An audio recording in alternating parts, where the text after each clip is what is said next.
Dieu. Alléluia. Bonjour à tous. Pour ceux que le Seigneur nous bénisse ce matin.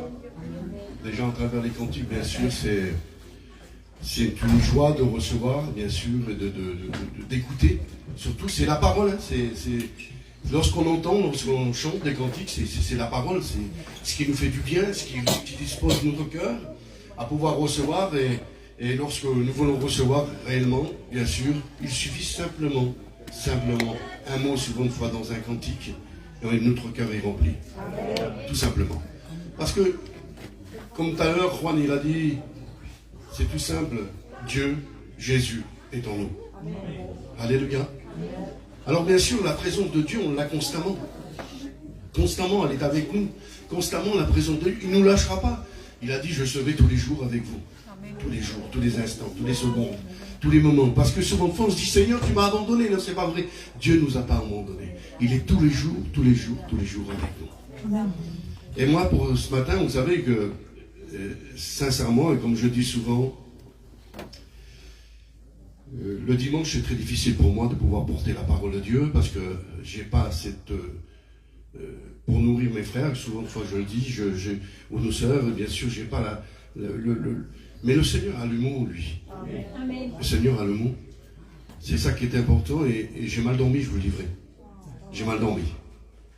Parce que souvent de fois, lorsque bien sûr on prêche la parole de Dieu, il y a même la nuit, ça vous réveille et ça revient. Et là, c'est des pensées, Dieu nous parle et j'ai très très mal dormi en pensant bien sûr. Et je ne voudrais pas être ce matin quelqu'un qui va faire du mal à quelqu'un ou blesser quelqu'un. C'est la parole qui est là. Et lorsque la parole est bien sûr est annoncée, on ne peut pas aller contre la parole. C'est tout simple. On ne peut pas aller contre la parole. Et souvent de fois on se dit Seigneur, mais on se pose des questions parce que souvent de fois le Seigneur essaye de mettre un petit peu des coups de bâton, hein, vous savez. Dieu essaye de mettre un peu des coups de bâton pour essayer de ramener un petit peu ses enfants dans la droiture. Et souvent de fois, si on n'y arrive pas avec les mots, eh ben, il essaye de frapper un petit peu. Et lorsqu'il frappe, bien sûr, eh ben, comme lorsqu'il a combattu, il a combattu avec l'Éternel, et à un moment, il a fallu qu'il fasse quelque chose. Il a fallu qu'il soit frappé à la hanche pour être béni. Il a gardé, bien sûr, il a gardé les blessures, il a gardé quelque chose parce qu'il est devenu boiteux. Il a gardé quelque chose parce que Dieu a voulu le frapper pour lui donner la bénédiction. Je ne partirai pas, Seigneur, je ne partirai pas. Il a combattu quand même, mais jusqu'au bout. Alléluia, c'est ça l'importance. Et bien des fois, Dieu essaye de rattraper ses enfants en donnant des petits coups de bâton, en disant, ça ne va pas. Il y a des enfants comme ça. Il y a des enfants qui sont très durs, qui sont très difficiles. Et on ne peut pas, lorsqu'on leur parle, ils n'écoutent pas. Alors de temps en temps, il faut les taper. Hein? Il faut essayer de les frapper. Mais c'est comme ça. Après, ils comprennent. Ils arrivent à comprendre. Ils arrivent à comprendre parce qu'ils ont reçu un petit coup de bâton. Ils arrivent à comprendre en disant ce que je fais, je ne sais pas bien. Ça n'arrive pas, c'est pas normal. Il faut que j'arrête de faire ces choses-là. Et à un certain moment, vous trouvez vos enfants qui deviennent sages et obéissants. Parce qu'ils ont compris ce que le Père veut tout simplement. Et ce matin, bien sûr, le Seigneur, lui, veut quelque chose, même qu'il frappe. Souvent de fois, on doit accepter, parce qu'on veut toujours des bénédictions, on veut toujours recevoir, mais on ne veut rien donner. C'est ça qui est difficile, parce qu'on veut toujours recevoir de Dieu, mais on ne veut rien donner à Dieu. Dieu dit donne, je te donnerai. Et nous, on a besoin souvent de fois de se donner tout entier, complètement, au Seigneur Jésus-Christ. Alors, ce matin, comme je vous l'ai dit, le Seigneur a des choses à dire. Et écoutons ce que le Seigneur a à nous dire, tout simplement. Parce que la parole est toute puissante et il voudrait révéler quelque chose de plus dans le peuple et dans les enfants de Dieu, qui puissent avoir un changement complètement. Parce que ça fait combien d'années que lorsqu'on écoute la parole de Dieu, il y a des personnes qui, ça fait très longtemps qu'ils sont chrétiens, hein, qui sont baptisés, bien sûr, qui sont là et qui ont fait le début. Il y a certaines choses qu'ils n'arrivent pas à comprendre. Alors ça devient difficile, et on est toujours dans une position, et souvent de fois, vous savez, on n'accepte pas ce que Dieu nous dit. Il faut accepter ce que Dieu nous dit. Il faut l'accepter. Il faut le prendre. Parce que toute la parole, elle est bonne. Même qu'elle nous fait du mal, mais c'est bon. Parce qu'au bout d'un moment, lorsqu'on va avoir mal, on va avoir une douleur, mais après, elle va se calmer et on va dire, c'est vrai, c'est comme ça. Tout simplement. Alors, ce matin, laissons parler Dieu et laissons faire Dieu comme bon lui semble. Alors, j'aimerais vous faire une lecture dans la parole du Seigneur. J'ai pris ce verset-là, bien sûr, et il se passe quelque chose. C'est dans Romains, chapitre 12, verset 9. Écoutez bien ce qu'il dit dans la parole du Seigneur. Que l'amour soit sans hypocrisie. Ayez le mal en horreur. Attachez-vous fortement au bien. Par amour fraternel. Soyez pleins d'affection les uns pour les autres. Amen. Comment c'est quelque chose de terrible parce qu'il est en train de dire quelque chose là, la parole de Dieu est en train de nous dire, il dit que l'amour soit sans hypocrisie. Et l'hypocrisie, bien sûr, il faut qu'il y ait quelque chose, bien sûr, quelque part, alors il dit qu'on doit s'attacher, et bien sûr, regardez ce qu'on est en train de vivre. Excusez-moi, je pose le micro parce que, à un certain moment, il faut que je veux parler très fort. Alors, que l'amour soit sans hypocrisie. Ayez le mal en horreur. Il faut que le mal soit en horreur. Bien sûr, il y a quelque chose qui arrive et je pensais hier soir, que lorsque je n'arrivais pas à dormir, lorsque bien sûr Jésus était là en train de manger avec ses disciples, il y a quelque part quelqu'un qui est là, qui est près de lui, qui le soutient, qui est toujours avec lui, qui parle avec lui. Mais quelque part, il y a un disciple. Il a l'hypocrisie à l'intérieur de son cœur. Que l'amour soit sans hypocrisie. Voilà. Il dit, ayez le mal en horreur, attachez-vous fortement au bien, parce qu'il dit qu'elle soit avec nos frères et sœurs, bien sûr, de s'attacher et de se lier dans cet amour-là, parce qu'on a toujours des regards un petit peu bizarres, on pense toujours que nous, on est mieux que les autres. Et en réalité, on est dans la même position que nos frères, que nos sœurs. On est dans la même direction, dans le même but, parce qu'on dit pourquoi lui il ne prie pas, pourquoi elle ne prie pas, pourquoi lui ne chante pas, pourquoi lui il ne fait pas ça, mais nous, est-ce qu'on regarde? Parce que la Bible dit tout simplement, elle dit, à la place de regarder la paille qui est dans l'œil de ton voisin, regarde ce que tu as dans ton œil. Alléluia. Amen. Regarde ce qui t'empêche aussi, toi, d'avancer, parce qu'on essaye de pouvoir dire, je suis meilleur que les autres. Et on n'est pas meilleur que les autres. On n'est pas meilleur. Il y avait un disciple, bien sûr, de Jésus qui était là. Et à un moment, ils mangeaient ensemble. Et à un certain moment, Jésus l'a regardé, il dit, quelqu'un va me trahir. Quelqu'un va trahir. Et c'était hypocrisie à l'intérieur de son cœur. Il y avait quelque chose de terrible, bien sûr, dans son cœur. C'est qu'il avait décidé de trahir Jésus. De trahir Jésus. Et il dit, tout simplement, tu me trahis par un baiser. Il lui dit à son disciple, il vient, il l'embrasse. Et bien des fois, on embrasse nos frères, on se prend dans les bras. On est là, on se dit, je t'aime, tout simplement. Mais en réalité, il y a de l'hypocrisie derrière, parce que l'amour n'est pas vrai, tout simplement. Elle n'est pas vraie, parce qu'il l'a fait, lui. Il l'a fait parce qu'il était avec lui. Ils dormaient tous ensemble, ils étaient là. Ils vivaient tous ensemble, ils mangeaient ensemble. Ils vivaient quelque chose de terrible. Ils avaient le Fils de Dieu avec eux. Et là, cet homme-là arrive à un certain moment. Judas, bien sûr, il trahit Jésus en l'embrassant. Quelle hypocrisie! Quelle hypocrisie d'embrasser quelqu'un et de dire bien sûr je t'aime. On va dire à ce frère-là ou à cette sœur-là, je t'aime. En réalité, l'amour n'y est pas, l'hypocrisie est là. Alors c'est pour ça que le Seigneur est en train de dire ce matin que l'amour ne soit sans hypocrisie. Ayez le mal en horreur. Attachez-vous fortement au bien par amour fraternel. Attachez-vous fortement par amour fraternel. Il y a certains frères, certaines sœurs qu'on arrive à aimer un peu plus que les autres. Et on se dit, on s'attache à certaines personnes, mais en réalité, on fait partie de l'Église, on est l'Église de Dieu, et il n'y a pas de différence entre ce que la personne que vous aimez plus, ou la personne que vous dites, ah ben, de temps en temps, on parle d'hypocrisie, et on ne voudrait pas vivre par l'hypocrisie. L'Église ne doit pas vivre par l'hypocrisie.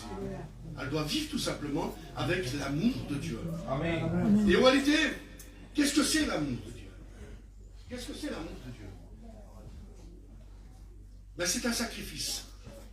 L'amour de Dieu, c'est la souffrance.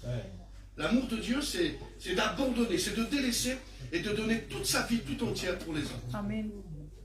Il dit la parole du Seigneur. Celui qui veut gagner sa vie, eh ben, il la perdra. Mais celui qui la perd, eh ben, il la gagnera, tout simplement. Et c'est ce qui est biblique, tout simplement. Alors bien sûr, l'hypocrisie ne dit « je donnerai ma vie pour lui », mais pour elle, non. Mais il a dit « non, le Seigneur, c'est pour tous ». Il n'y a pas de distinction. On est tous pareils. On vit la même vie pour les choses qui sont de Dieu, tout simplement, comme Jésus qui l'a fait. Il est mort sur la croix, Jésus. Vous savez, lorsqu'il est venu sur la terre, ça n'a pas été toujours quelque chose de bien avec lui, parce qu'il savait qu'il allait souffrir. Il savait qu'il allait souffrir. Alors son amour qu'il a eu, le Père, l'amour qu'il a eu, bien sûr, c'est qu'il savait que son fils allait souffrir sur la croix. C'est une souffrance à l'intérieur de son cœur, même un moment avant qu'il soit crucifié, lorsqu'il est dans le jardin de Gethsémani, il se passe quelque chose de terrible. Sa sueur devient comme du sang. Par amour. Normalement, Juan, un homme, lorsque le sang sort de sa sueur à la place de la sueur, c'est qu'il y a quelque chose, il y a une anomalie quelque part, il doit mourir. Il devait mourir normalement dans le jardin de Gethsémanie.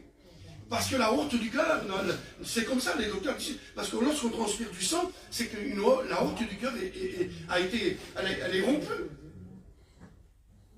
Mais par amour, il va jusqu'au bout. Alléluia. Par amour, il va jusqu'au bout dans la souffrance. Et à un certain moment, il dit, Père, que cette coupe s'éloigne de moi. Et puis à un certain moment, il se reprend, il dit, non, pas ma volonté, mais la tienne. C'est ce qu'on doit dire, tout simplement. Un chrétien doit vivre comme ça. Non, pas ma volonté, mais la volonté de Dieu, tout simplement. La volonté de Dieu, c'est que j'aime les personnes. C'est que, et l'autre jour, j'étais faire une réunion, je vous dis en vérité. J'étais à Martigues. Et là, j'ai prêché la parole du Seigneur. Et j'ai un désir dans mon cœur, moi. Ça fait des années que j'ai ce désir dans mon cœur. C'est de partir en Afrique. Depuis que je suis serviteur de Dieu, depuis que le Seigneur m'a appelé, j'ai ce désir d'aller prêcher en Afrique. D'aller quelque part, le Seigneur, je ne sais pas ce qu'il veut de moi. Et à un certain moment, lorsque mon ministère, bien sûr que j'ai commencé, et là je me suis posé plein de questions, et j'ai dit à ma femme, j'ai dit, tu sais, je crois que le Seigneur, il veut peut-être m'envoyer ailleurs. Je ne sais pas. Mais ce désir que j'ai dans mon cœur, et je prêchais la parole de Dieu, l'autre jour, et là, dedans, il y a un Africain. Il était dedans, et c'est un pasteur d'Afrique. Alors bien sûr, et je prêchais la parole du Seigneur, et je disais, j'ai ce désir, ça fait des années que j'ai ce désir dans mon cœur. Et à un certain moment, cet homme-là, lorsque j'ai terminé la prédication, lorsque tout s'est arrêté, il est venu vers moi, il m'a pris dans ses bras. Il m'a pris dans ses bras, il m'a dit des mots, des paroles, et c'est l'amour de Dieu, ça. Et sans hypocrisie. Sans hypocrisie. Et à un certain moment, il a dit aux autres, il a dit, je suis là. S'il veut partir, je suis là pour l'interpréter. Et c'est quelque chose, c'est en cours. Et on laisse faire Dieu. C'est en cours. Et le frère, bien sûr, qui était... Et lui aussi, c'est pareil, il y a des années que dans son cœur, ça le pousse à aller en Afrique. Donc l'amour de Dieu, la puissance de Dieu, il nous met dans nos cœurs qu'on ne regarde pas. Il n'y a pas d'hypocrisie. Tout le monde a besoin de recevoir la grâce de Dieu. C'est ça qui est important. Tout à l'heure, Juan, il a chanté, la grâce est tout près de toi. Et cette grâce, bien sûr, on doit la partager, on doit la donner. On ne doit pas regarder. Et c'est pour ça qu'il dit que l'amour ne soit sans hypocrisie. On doit être vrai avec nos frères. Et réel, sincère avec nos frères. Et lorsque, bien sûr, on s'embrasse, que ce ne soit pas comme Judas, pas forcément un baiser qui trahit, mais que ce soit le cœur qui est là. Que ce soit la vérité qui soit là. Et lorsque je prends mon frère, et tout à l'heure, lorsque j'ai vu mon frère, on s'est pris dans les bras. C'est l'amour de Dieu, ça. C'est que Dieu veut qu'on soit comme ça. Et c'est pas simplement, je vous le dis vrai, je les aime, ces frères-là. Parce qu'on s'est connus. J'ai connu Manuel, j'étais avec Manuel et pendant quelques mois, on était ensemble, on voulait partir en mission. Il n'était pas encore serviteur de Dieu. Et bien sûr, c'était quelque chose de... C'est l'amour de Dieu, ça. Amen. Je vous dis vrai, en vérité. Je ne fais pas de différence, moi. Entre un blanc ou un noir, entre un chinois ou un japonais, comme vous voulez, ou un américain, ou comme vous voulez. Non, je ne fais pas de différence. C'est mes frères. J'aime les personnes. Parce que Dieu un jour a mis quelque chose dans mon cœur de pouvoir sauver les âmes. Et si je fais des différences en sauvant une âme, c'est que je ne suis pas bon. Je ne suis pas bon. Il n'y a même pas de différence dans mon cœur. Je vous dis vrai. Il n'y a pas de différence. Je vais vers les riches, vers les pauvres. Parce qu'il y a certains qui sont plus attirés vers les riches que vers les pauvres. Je vais vers les riches, vers les pauvres. Le Seigneur m'envoie n'importe où. Je vous le dis vrai, j'irai n'importe où. Où que Dieu m'envoie. Tout simplement. Et c'est ça. Je ne suis pas meilleur que vous. Je vous dis en vérité, je ne suis pas meilleur que vous. Mais dans mon cœur, il y a ce feu qui brûle. Et que je dois être sincère avec mon Dieu. Et si je viens ici, en vérité, si je viens vers vous, c'est parce que je vous aime, tout simplement. Et c'est pas de l'amour hypocrisie, ça. C'est pas d'être un hypocrite. C'est vrai, c'est réel. C'est parce que j'aime mes frères, j'aime mes soeurs. J'aime l'église de Dieu, tout simplement. Parce que Dieu, un jour, a mis quelque chose, a semé quelque chose à l'intérieur de mon cœur. Et bien sûr, la souffrance qu'il a eue pour moi. Et si j'arrive à souffrir, et ça m'est arrivé souvent de fois de souffrir et de pleurer. Si j'arrive à souffrir, à pleurer, mais mon Dieu, je sais que lui, il a souffert plus que moi. Et il m'a dit, je dois être baptisé par un baptême. Tu ne peux pas encore. Il faut un moment pour être baptisé de ce baptême-là. Il y a le baptême d'eau, le baptême du Saint-Esprit. Et bien sûr, mais il y a un baptême qui est là, c'est la souffrance. Et ça, personne ne veut l'accepter. Personne ne veut l'accepter, ce baptême-là. Personne, et bien sûr, n'en veut de ce bâtiment-là. Je ne veux pas souffrir. Et lorsqu'on arrive dans la souffrance, mais c'est pas possible. Seigneur, comment tu m'as abandonné? Mais non, il ne t'a pas abandonné. Hein, il ne t'a pas laissé. Non, il ne soit pas hypocrite vers ton Dieu. Il a payé pour toi. Alléluia. Amen. Que cet amour-là ne soit pas dans l'hypocrisie. Mais qu'elle soit ivrée, tout simplement. Qu'elle soit ivrée dans ton cœur. Il faut réfléchir un petit peu. Il faut se reprendre, mes frères et sœurs. Lorsque, bien sûr, on prend notre frère ou notre soeur dans ses bras, qu'on n'a pas des arrière-pensées. Qu'on n'a pas d'arrière-pensée. Mais dans nos cœurs, qu'on doit se dire, c'est mon frère, c'est ma soeur. Je l'aime. Je l'aime. C'est pour ça qu'il n'y a pas de distinction. Alors, que l'amour ne soit pas sans hypocrisie. Regardez, il y avait quelque chose, bien sûr, il y avait un homme qu'on plaçait à la porte de la belle, bien sûr, cet homme-là était boiteux de naissance, et cet homme-là, bien sûr, tous les gens qui passaient, toutes les personnes qui passaient, lui il demandait le monde, il demandait quelque chose, une petite pièce, pour être réjoui un instant, pour avoir quelque chose, et pour manger, ou pour boire, je ne sais pas, il s'attendait à quelque chose à chaque fois, et il se plaçait toujours, et tous les jours il était placé, et toutes les personnes qui, bien sûr, qui lui donnaient, il les aimait, parce qu'il lui donnait. Mais les personnes qui passaient, qui ne lui donnaient pas, il devait les maudire. Il devait les maudire.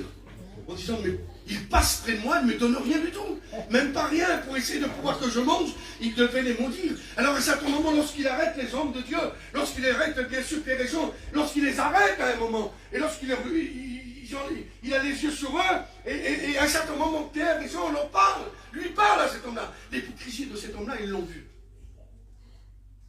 Ils ont vu l'hypocrisie qu'il avait dans son cœur. Alors ils lui disent tout simplement ces mots-là. Nous n'avons ni or ni argent.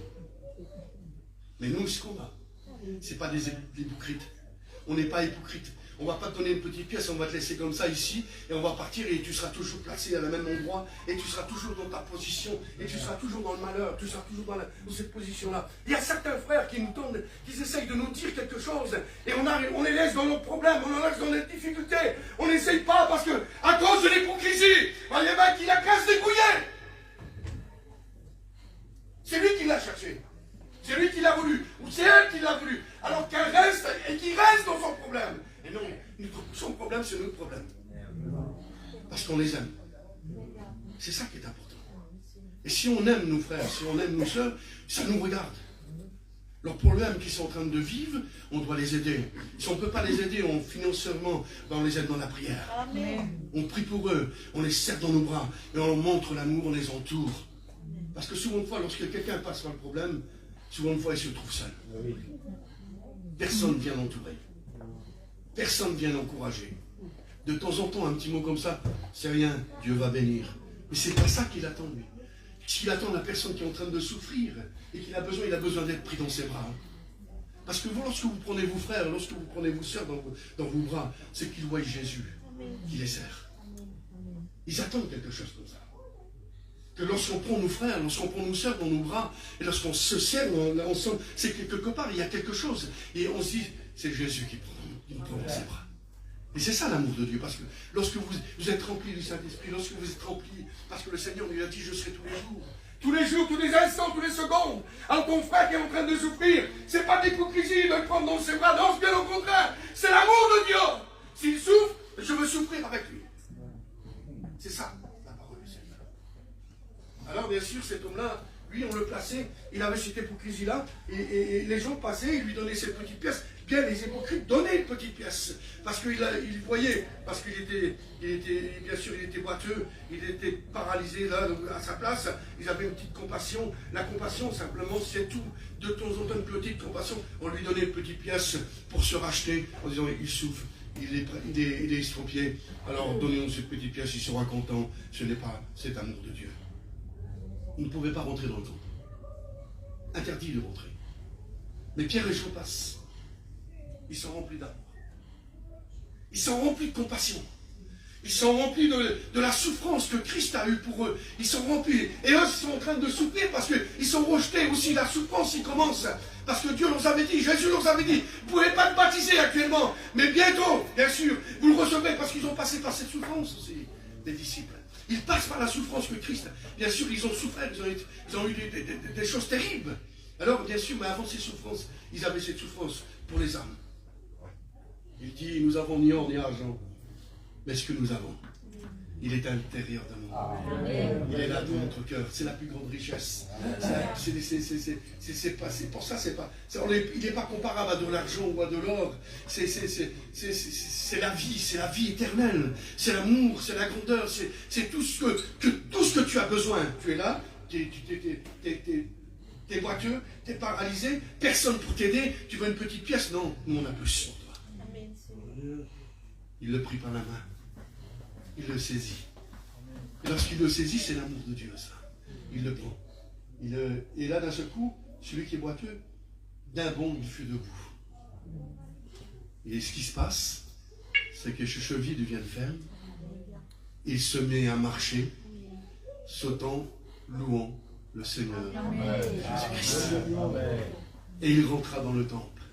Là qu'il était interdit, il n'y a plus d'interdiction. Il rentre dans la grâce du Seigneur. C'est ça, mes frères et sœurs. C'est ça l'amour de Dieu. C'est ça, bien sûr, on doit partager. Il y a certaines personnes peut-être qui vous ont déçus. Et bien sûr, il y a peut-être une petite amertume. Comme bien sûr, lorsque bien sûr Jachée était dans son arbre, et quelque part il était dans un arbre, bien sûr, le sycomore, et tout ça vous le connaissez. Peut-être que Juan vous l'a dit. Et le sycomore, c'est un fruit qui, bien sûr, c'est un figuier, mais le fruit est amer. Le fruit est amer. Et l'amertume qui est à l'intérieur, on ne peut pas le manger, c'est impossible. Ah ben, Jachée est devenu pareil. Il était plein d'amertume parce que tout le monde le haïssait. Et lui, il haïssait le monde aussi. Il n'aimait personne parce que personne ne l'aimait, tout simplement. Moi, personne m'aime. Personne m'aime. Personne ne fait attention à moi. Alors on est rempli d'amertume. On est rempli, bien sûr. Et on n'aime pas nos frères, on n'aime pas nos soeurs. Parce que là, ils me rendent... Alors, et la Bible dit, il y a un verset là qui est là, j'aimerais vous le dire tout simplement. Regardez ici, il est écrit un peu avant, tout simplement. Il dit que dans le chapitre 12, ouais c'est ça, chapitre 12, toujours dans le chapitre 12, au verset 17, ne rendez à personne le mal pour le mal, tout simplement. Amen. Ne rendez à personne le mal pour le mal. Donnez le bien pour le bien. Amen. Vous comprenez ça? Parce que lorsque quelqu'un nous fait du mal, on veut lui rendre le mal, tout simplement. On veut rendre le mal. Et dit, alors, C'est simple, c'est comme ça se passe comme ça. Et on peut pas, c'est impossible. Et on ne peut pas vivre cette chose-là. On ne peut pas vivre. Alors, bien sûr, et Zachée, il était plein d'amertume. Il était rempli d'amertume. Il était dans son sycomore. Il était comme le fruit du sycomore. Il était plein d'amertume. Et en plus, il monte dans le sycomore, il est là à l'intérieur. Mais vous savez, à l'époque, lorsque, bien sûr, vous avez dû recevoir l'enseignement que peut-être le pasteur Juan nous l'a dit, lorsque les bergers passaient vers un sycomore, lorsqu'ils voulaient manger le fruit, ils faisaient des petits bâtons pointus, il les plantait dans le fruit, il passait, bien sûr, il plantait plein de bâtons dans les fruits, et il partait. Et quelques jours après, ils revenaient, et lorsqu'ils arrivaient, bien sûr, ils prenaient le fruit, l'amertume était partie, toute l'amertume qui était à l'intérieur, et le fruit était bon, il était agréable, et ils pouvaient le manger. Zachée est dans son âme, plein d'amertume pour ses frères, pour ses sœurs, plein d'amertume. Il était plein comme ça, il ne rendait pas le mal pour le mal, mais il rendait le mal. Mais lorsque Jésus passe, le bon berger, il passe. Il passe, le bon berger. Et le berger, bien sûr, avant qu'il était avec ses brebis, il passe sous sycomore. Alors il voit le fruit qui est à l'intérieur, le fruit qui est là. Bien sûr qu'il a besoin de la grâce du Seigneur qui est plein d'amertume. Qu'est-ce qu'il fait? Il dit, Zachée, hâte-toi de descendre. Il lui pose. Amen. Et là, il se passe quelque chose d'extraordinaire. Il dit, dépêche-toi, dépêche-toi.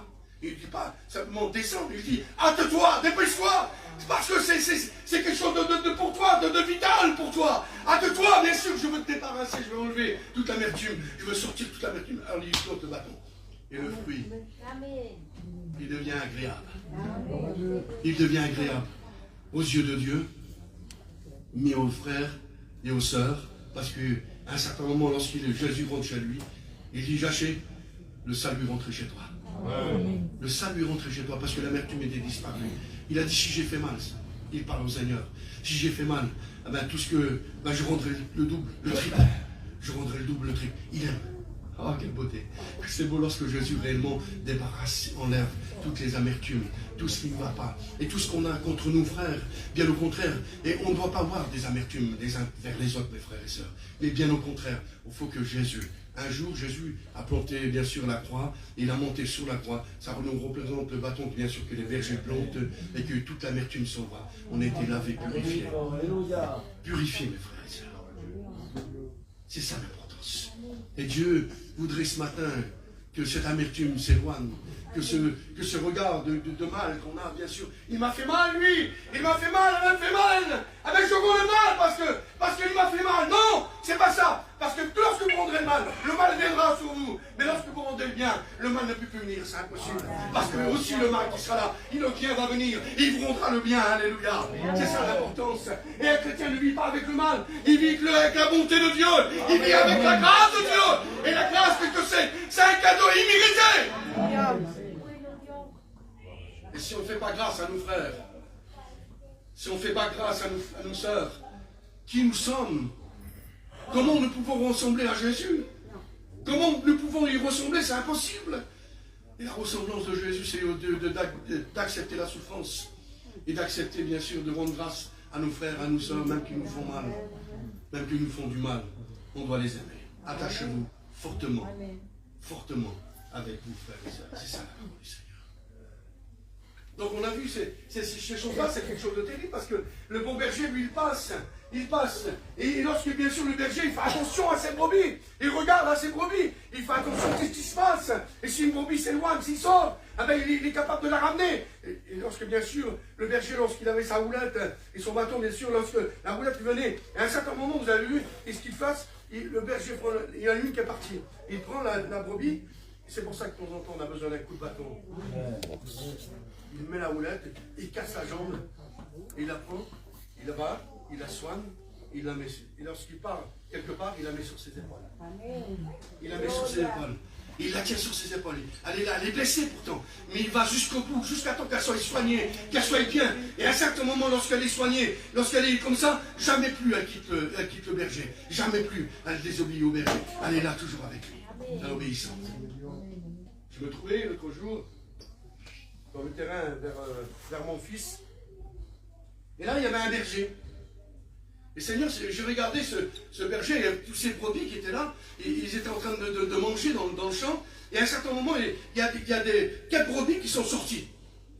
4 qui sont sortis, et ils sont arrivés dans le terrain vers mon jambe. Et ils sont rentrés là, et ils me regardaient. Je le regardais de loin, à peu près une vingtaine de mètres, comme ça, et je le regardais, et eux aussi me regardaient. Ces brebis me regardaient, et le berger était un peu plus loin. Il a sifflé un petit peu, comme ça. Toutes les autres, ils l'ont tous suivi. Mais les 4 qui étaient là, ils me regardaient. Ils étaient sortis du troupeau. Et à un certain moment, il a commencé à siffler fort. Et quand il a sifflé fort, les brebis ont détourné le regard, et ils ont vite parti vers le berger. C'est ça, bien sûr, les regards du monde, les regards vers le monde, nous empêchent de pouvoir vivre vraiment la vie de Dieu. Ces brebis-là, à un certain moment, ils regardaient ce qui n'était pas pour eux. Ils me regardaient à moi. Ils étaient là, bien sûr, ils me regardaient. C'était pas pour eux, parce qu'ils devaient rester avec le berger. Et lorsque le berger a sifflé un peu plus fort, lorsque ça a été fort, ils ont entendu la voix.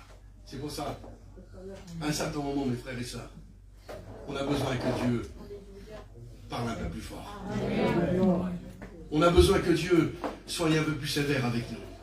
On a besoin de temps en temps essayer qu'il nous mette un petit coup de bâton pour nous ramener dans la bergerie et être juste avec nos frères et nos sœurs. On doit être entourés tous ensemble, mes frères et sœurs. Il y en a plein qui manquent. Tout à l'heure, Juan il a dit, on doit prier pour ceux qui manquent. On doit prier pour eux. On ne doit pas les regarder comme disant, mais ils font ce qu'ils veulent. Non, c'est pas. Des fois, on ne fait pas ce qu'on veut. Peut-être qu'ils ont besoin vraiment de la prière de nos frères. Ils ont besoin de la prière de leurs sœurs, de leurs frères. Ils ont besoin que leur Église prie pour eux, pour qu'ils reviennent réellement dans les choses de Dieu. On les entoure, mes frères et sœurs. C'est ça qu'on doit faire. On doit entourer nos frères et sœurs. On ne doit pas les juger. La Bible dit qu'on ne doit pas être un juge. Ne juge pas.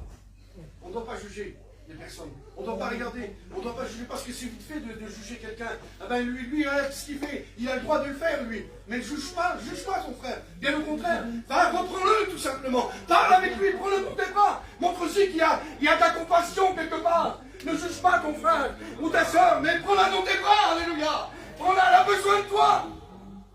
C'est ça l'importance. Il y a trop de regards indifférents. Et Dieu ne veut pas d'indifférence dans le peuple. Il veut qu'on soit tous unis. On fait qu'une seule église, mes frères et sœurs. Qu'on soit blanc, qu'on soit noir, qu'on soit jaune, qu'on soit toutes les couleurs que vous voulez, qu'on soit n'importe qui, les pailles, hein, ils rentrent dans le ciel avec nous. Amen. Comprenez ça? Ils rentrent avec nous dans le ciel. Amen. C'est ça qui est important. On ne doit pas faire de différence. Comment tu dis un moro, hein? Ils rentrent dans le ciel aussi avec nous. Ils se convertissent. Ils deviennent des chrétiens. Ils deviennent l'église de Dieu. Ils rentrent avec nous.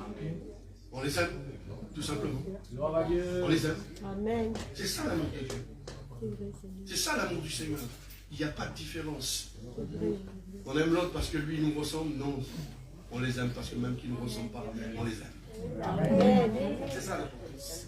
Et c'est pour ça que l'amour soit sans hypocrisie. Sans hypocrisie.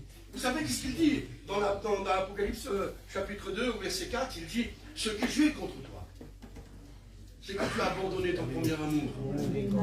Souviens-toi donc d'où tu es tombé. Reprends-toi et pratique tes premières œuvres. Comment tu étais au départ. Pratique tes premières œuvres, c'est que tu entourais tout le monde. Tu aimais tout le monde.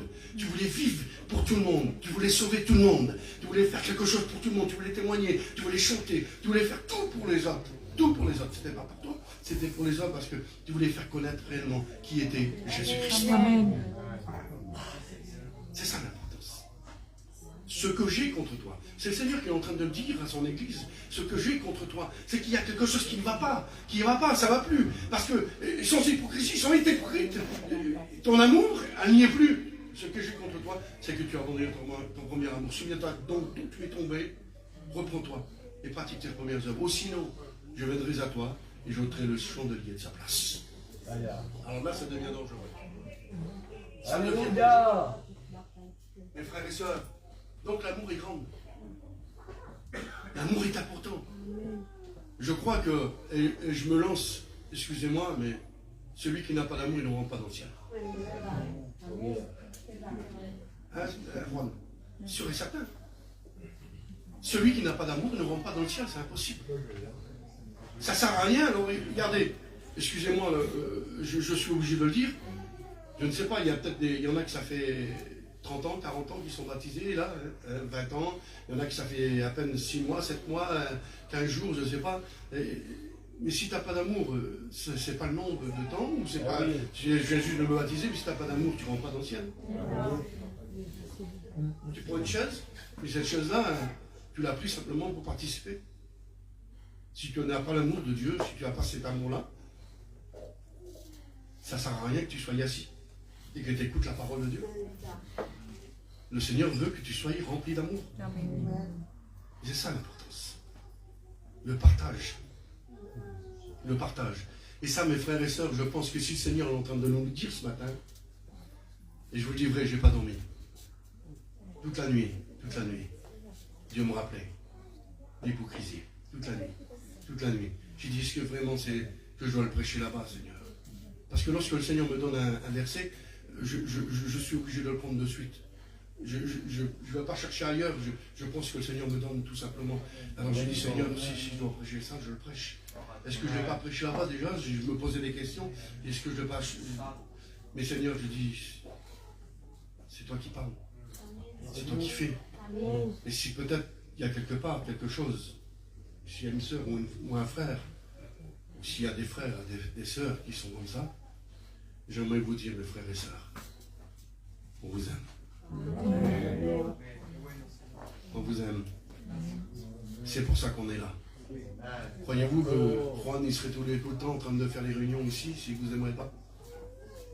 De temps en temps, il vous secoue un peu, il vous parle un petit peu. Mais c'est parce qu'il vous aime, tout simplement.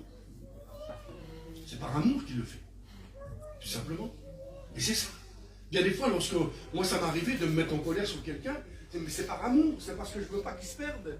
Je ne veux pas qu'il s'éloigne, je ne veux pas qu'il s'en va, je ne veux pas qu'il soit perdu. C'est par amour que je le fais. Alors des fois, je m'énerve un peu, mais lorsque je crie, lorsque je parle comme ça, c'est par amour, c'est parce que je ne veux pas qu'il soit perdu. Vous comprenez ça? Et c'est ça l'église de Dieu, on veut qu'aucun se perde. Et Jésus lui-même me dit, je veux qu'aucun se perde. Amen. La place qu'il était nous préparer, mes frères et sœurs, ne la perdons pas pour pas grand-chose. Pour pas grand-chose. Aimons-nous les uns les autres. Aimons-nous les uns les autres.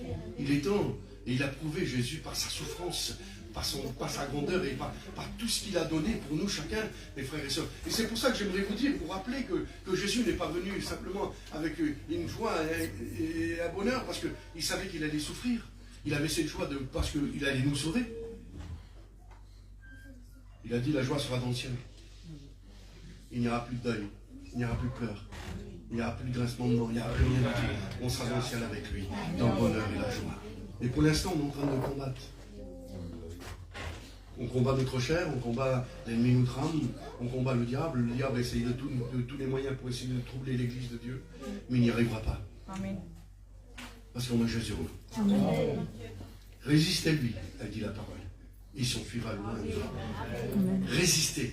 C'est ça, c'est qu'il manque à l'église, c'est qu'il manque de résister. Elle est trop sensible, trop fragile. Et lorsqu'une personne est trop fragile, trop sensible, il n'y arrive pas. Non, on est rempli du Seigneur. On est rempli de Dieu. Nous sommes des chrétiens. Et on avance dans les voies du Seigneur. Mes frères et sœurs, il est temps de prendre des décisions et de prendre de bonnes décisions. Ce matin, qu'on ne soit pas des hypocrites, mais qu'on soit vrais. Qu'on soit vrais avec le Seigneur. Qu'on ne soit pas des hypocrites avec nos frères et sœurs, mais qu'on soit vrais. N'allons pas les trahir par un baiser, par un bisou. Hein? N'allons pas les trahir. Mais prenons-les dans nos bras, embrassons-les, et soyons sincères dans nos cœurs. Soyons vrais. Que cet amour-là soit vrai. Ne rejetons pas les autres, bien au contraire, prenons-les, faisons-leur comprendre. Même celui qui nous font du mal, on doit les aimer. C'est ça l'amour de Dieu. Même ceux qui nous veulent du mal, on doit les aimer. on doit les pardonner. Et c'est ça l'amour du Seigneur. C'est ça l'amour de Dieu.